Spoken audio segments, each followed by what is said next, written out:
নমস্কার দর্শক বন্ধুরা, ইউরিক অ্যাসিড সিরিজের একটি নতুন ভিডিওতে আপনাদেরকে স্বাগত জানাই। ইউরিক অ্যাসিডের সমস্যায় যারা দীর্ঘদিন ধরে ভুগছেন, আপনারা জানেন ইউরিক অ্যাসিডের মূল কারণ হচ্ছে পিউরিন। আর এই পিউরিন কার্বন এবং নাইট্রোজেন পরমাণু দ্বারা গঠিত এক ধরনের যৌগ, যেটা আমাদের শরীর হজম করতে পারে না, বা অতিরিক্ত পিউরিন যখন তৈরি হয়ে যায় সেটা আমাদের শরীর নিতে পারে না, সেটা রক্তে মিশ্রিত হতে আরম্ভ করে। আর তখনই এই ইউরিক অ্যাসিডের সমস্যা বা ব্যথা যন্ত্রণা ইত্যাদি বিভিন্ন সমস্যায় আমরা ভুগতে আরম্ভ করি। কিডনি কোথাও না কোথাও এফেক্টেড হতে আরম্ভ করে, এটা আমরা সবাই জানি। কিন্তু আজকে মূলত এই ভিডিওতে চারটে সবজির কথা বলবো, যে সবজিগুলো আপনারা হয়তো জানেন না যে এই সবজিগুলো আমাদের একেবারে হাতের কাছে পাওয়া যায়, গ্রামে শহরে যেখানেই বাড়ি হোক না কেন। আমাদের এই সবজিগুলো অত্যন্ত অ্যাভেলেবেল সবজি, বছরের প্রায় প্রত্যেকটা সময়ই পাওয়া যায়। কিন্তু এই সবজিগুলোকে প্রক্রিয়াকরণ বা এই সবজিগুলোকে কিভাবে আপনারা খাবেন আর এই সবজিগুলোর কাজ কি, সেটাই আজকের এই ভিডিওর বিষয়বস্তু। কিভাবে এটা পিউরিনকে জমা হতে দেয় না, কেনই বা ইউরিক অ্যাসিডে আমরা এই সবজি থেকে এত উপকার পেয়ে থাকি। দেখুন, মূলত ইউরিক অ্যাসিডের যে সমস্যা, এই ইউরিক অ্যাসিডের সমস্যা আমি প্রথমেই যেরকম বললাম যে কার্বন এবং নাইট্রোজেন দুটো পরমাণু দ্বারা গঠিত একটা যৌগ, শরীর সেটাকে হজম করতে পারে না। শরীরের মেটাবলিজম কোথাও না কোথাও যদি কমে যায়, সেই মেটাবলিজমকে বৃদ্ধি করার অত্যন্ত দরকার। এবং ফাইবার সমৃদ্ধ যে মেটাবলিজম, সেটাকে বৃদ্ধি যদি আমরা না করতে পারি, তাহলে পরে এই পিউরিন আমাদের শরীরে হজম হতে চায় না, আর তখনই এটা রক্তে মিশ্রিত হয়ে গিয়ে এই সমস্যা তৈরি করে, বা ইউরিক অ্যাসিড বা বাতের সমস্যা তৈরি করে।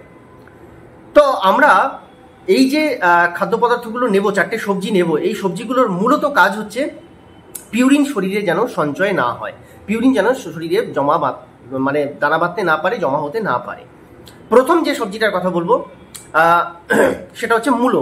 মূলোতে অন্যান্য যেমন ভিটামিন, মিনারেলস, ভিটামিন, পটাশিয়াম ইত্যাদি অনেক কিছু রয়েছে, কিন্তু এর মেন ইনগ্রেডিয়েন্টস যেটা, সেটা হচ্ছে বায়ো অ্যাক্টিভ একটি যৌগ এর মধ্যে থাকছে। আর সেই কারণেই মূলো ইউরিক অ্যাসিডকে তাড়াতে নাম্বার 1 সবজি হিসাবে পরিগণিত হয়ে থাকে। আপনারা হয়তো অনেকেই জানেন না, কিন্তু আজ থেকে জেনে রাখুন, সেটা লাল মূলো হতে পারে, সাদা মূলো হতে পারে, তার কোনো ডিফারেন্স নেই। তবে মূলোটাকে কাঁচা খাওয়ার চেষ্টা করতে হবে। আর নিজের পক্ষে যদি একান্তই আপনি করেন, মানে রান্না করে খেতে চান, তো সেই ক্ষেত্রে অতিরিক্ত তেল মশলা দিয়ে ভাজাভুজি করে খাবেন না। মোটামুটিভাবে সিদ্ধর উপরে যদি রাখেন সবচেয়ে বেটার হয়। কিন্তু যদি কাঁচা খেতে পারেন, এর চেয়ে ভালো আর কিছু হয় না। আপনি মূলোর রস গ্রাইন্ড করেও কিন্তু সকালে খালি পেটে ইনটেক করতে পারেন, বা সারাদিনের যে কোনো সময় যখন পেট একটু খালি রয়েছে, যখন আপনি কোনো ভারী খাবার অন্তত 1 ঘন্টা খাননি বা আগামী 1 ঘন্টা খাবেন না, এই অবস্থায় আপনি কিন্তু এই মূলোর রস পান করতে পারেন, দুর্দান্ত রেজাল্ট দেয়। দ্বিতীয় হচ্ছে কুমড়োর কথা বলছি এখানে। মিষ্টি কুমড়ো বিটা ক্যারোটিন সমৃদ্ধ, আর লুটিন নামক এক ধরনের এতে যৌগ রয়েছে। আর এই লুটিন এবং যে আমি বিটা ক্যারোটিনের কথা বললাম, লুটিন অ্যাকচুয়ালি এক ধরনের অ্যান্টিঅক্সিডেন্ট।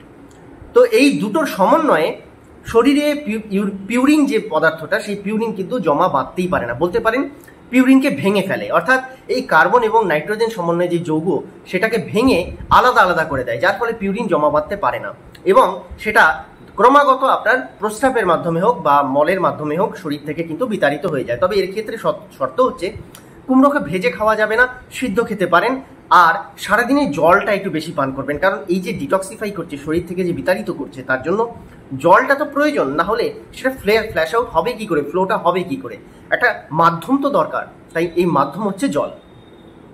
এরপরে যে সবজিটার কথা বলবো বন্ধুরা, সেটা হচ্ছে পটল। ঠিকই শুনেছেন, পটলের মধ্যে প্রচুর পরিমাণে জল থাকে, আর এছাড়াও কিছু অ্যান্টিঅক্সিডেন্ট রয়েছে, খুব ভালো অ্যান্টিঅক্সিডেন্ট রয়েছে। তো এই পটল কি করে, আপনার মেটাবলিজমকে বৃদ্ধি করে, আপনার ফাইবার ইনটেককে বা ফাইবার মেটাবলিজমকে বা ফাইবারকে যে হজমের প্রক্রিয়া, সেটা অনেক ত্বরান্বিত করতে সাহায্য করে, অর্থাৎ প্রক্রিয়াকে অনেক ফাস্ট করে দেয়, যার ফলে আপনার ইউরিক অ্যাসিডের সমস্যা অটোমেটিক্যালি আসতেই পারে না। পটলের এই ক্ষেত্রে হয়তো ইউরিক অ্যাসিডকে কম করার খুব একটা মানে বলতে পারেন সক্ষমতা নেই, কিন্তু এর মধ্যে যে যৌগগুলো রয়েছে, সেটা পিউরিনকে জমাই হতে দেয় না, বা ইউরিক অ্যাসিডকে শরীরে জমাই হতে দেয় না, যার ফলে ইউরিক অ্যাসিড আসতে পারে না। তাই পটলটাও অত্যন্ত দরকারি একটি সবজি।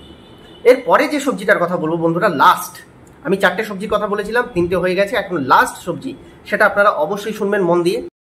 বন্ধুরা, লাস্ট যে সবজিটা, এটাকে সবজিও বলা যায়, ফলও বলা যায়। শশার কথা বলছি, অবশ্যই শশার কথা বলছি, কারণ শশাতে এমন কিছু যৌগ রয়েছে, আর এমন কিছু অ্যান্টিঅক্সিডেন্ট রয়েছে। সবচেয়ে বড় কথা, শশা কিন্তু একটা অ্যালকালাইন প্রোডাক্ট। আপনারা বুঝতেই পারছেন অ্যালকালাইন আর অ্যাসিডিক দু ধরনের প্রোডাক্ট হয়ে থাকে। যে জিনিস অ্যাসিড বেশি করে আপনার শরীরে তৈরি করে সেটা অ্যাসিডিক, এবং যেটা অ্যাসিডকে কাটে অর্থাৎ ক্ষার জাতীয় পদার্থ সেটা হচ্ছে অ্যালকালাইন প্রোডাক্ট। তো আপনার ইউরিক অ্যাসিডের মূল কারণই হচ্ছে অতিরিক্ত অ্যাসিড তৈরি হয়ে যাওয়া। আপনার অ্যাসিডের এই যে পিউরিন, যেটা সেই পিউরিন কিন্তু এক ধরনের অ্যাসিডই। তো এই অতিরিক্ত যে বর্জ্য, অতিরিক্ত যে অ্যাসিড, সেই অ্যাসিডের প্রবণতা যখনই আপনার শরীরে কমে যাবে তখন অটোমেটিক্যালি আপনার কিন্তু ইউরিক অ্যাসিডের সমস্যা বলতে পারেন, বাতের সমস্যা বলতে পারেন, আর্থারাইটিস যেটাই হোক না কেন সেই সমস্যা, এবং তার সঙ্গে সঙ্গে ইনফ্লেমেশন, আপনার এই সমস্ত প্রবলেমগুলো কিন্তু কমে যাবে, ব্যথা যন্ত্রণা অনেক কমে যাবে।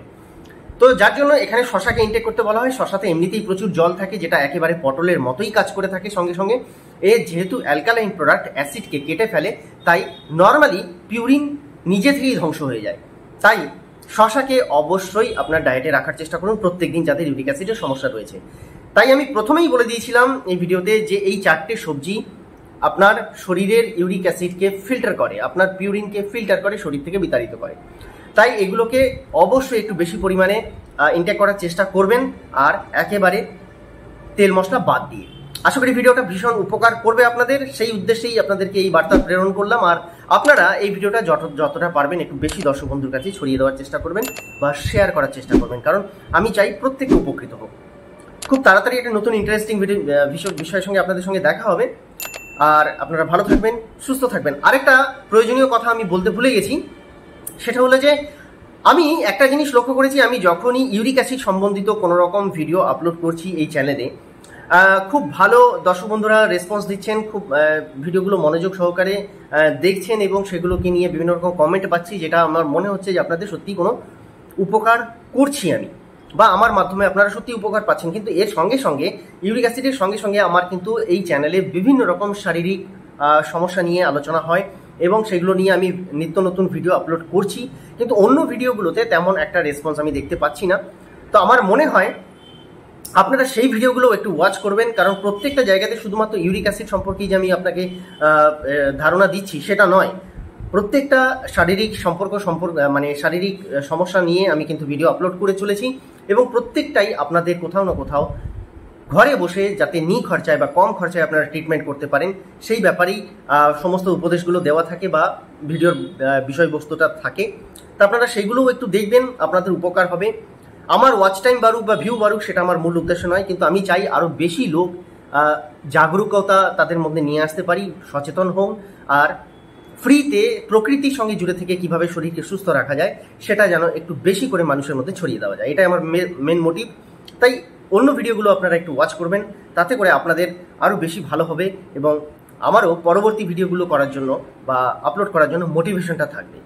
খুব তাড়াতাড়ি দেখা হচ্ছে নতুন বিষয়বস্তুতে। ভালো থাকবেন, সুস্থ থাকবেন।